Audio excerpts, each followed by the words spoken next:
Hi there, it's Heidi Helm again. I don't know what I'm calling my channel, so until I figure that out, I'm just gonna keep recording these videos without a title. So today I wanted to talk to you about the concept of love and fear. Now, we live in an existence based on duality.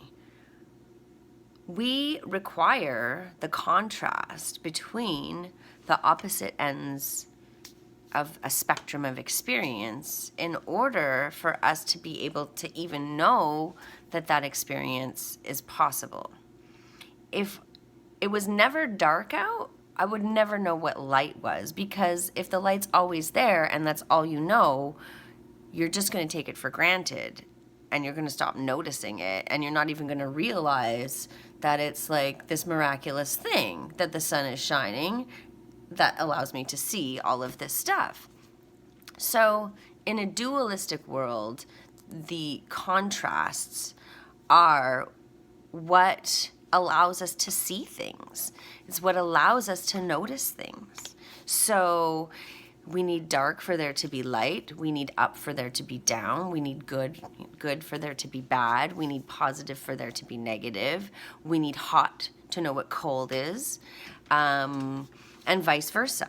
And I think at the end of the world, if we're going to divide it into black and white, the terms that I prefer to use for those two halves of the whole are love and fear. I think that when it comes down to our point of view, we can choose to look at things from a point of view of love or a point of view of fear. And a point of view of love is a place where you feel open and you feel connected to possibility. You are creative, you are curious and interested and not taking things personally, and relaxed and joyful and operating from a place of love. Allows you to feel compassionate and kind and all of these things that I think can really help propel you towards participating in something more expansive and more and greater. And so love is like big and all-encompassing and really exciting and fun. On the opposite end of that, we have fear. And when we're operating from a place of fear, we are retracted, we're closed down, we are feeling separated from the world, we are diminished, we are, we're stuck in the shadows, we're in the dark, so to speak. And I think language is very important, because language is symbology, right, for mental constructs, and we create these words to try to communicate ideas between us as humans in this world, with our consciousness being somewhat compartmentalized from each other. And so we create language in order to be able to try to create understanding between us. So words that we have created are symbolic, they're metaphorical. And so if you take that idea and you think about words like light and dark, and then you think of any metaphor that you hear, you can tie like a negative word to fear, negative, black, fear, darkness, shadow work. All of those things are relating to the stuff that exists on that part of the hemisphere. And then when you've got like the light, the divine, the all of the stuff on the other half of that hemisphere, we'll call it the lighter side, that is connected to love. So love or fear, these are your two options at the root of it. Now, I just said the word options, and you might think that you don't have the option, but I am here to tell you that that is not the case. You absolutely have the option to choose to operate from a place of love.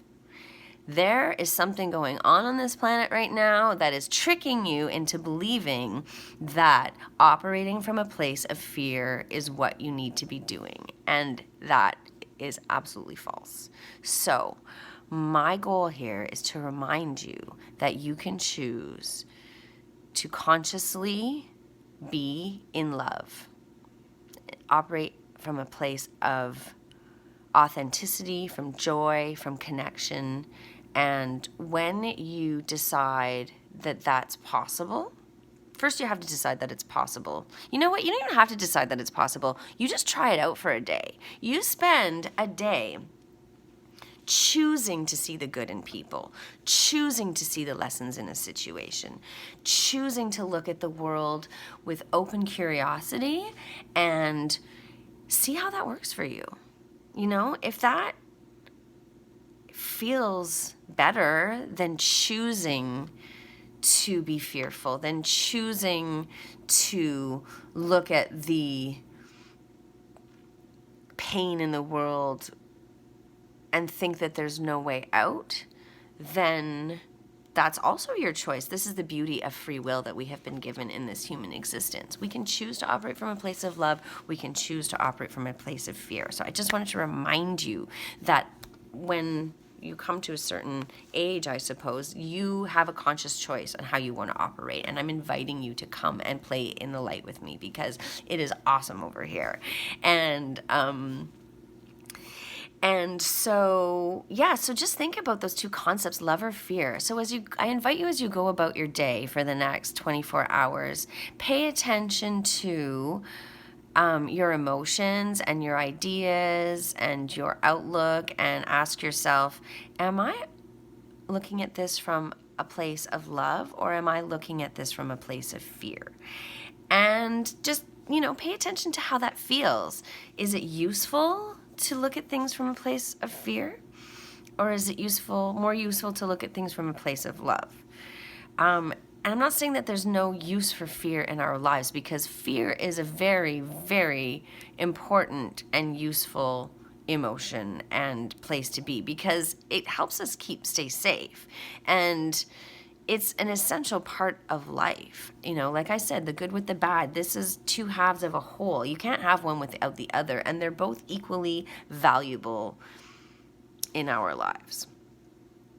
But we can make a conscious effort to improve our experience by choosing to operate from a place of joy and love and kindness and connectedness and compassion for the majority of time, even when dealing with difficult situations. I think that's possible. So think about that. I'm going to go into more details in other videos about, how do you decide to make that switch in your head. But for now, just pay attention to whether or not things feel good, or whether or not things feel shitty. And when they feel shitty, decide whether or not you are willing to try to,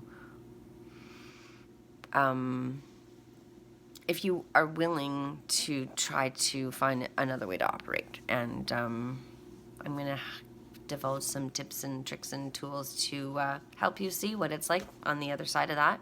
And I guess that's all I have to say for now. Thanks for tuning in, and we'll see you again soon.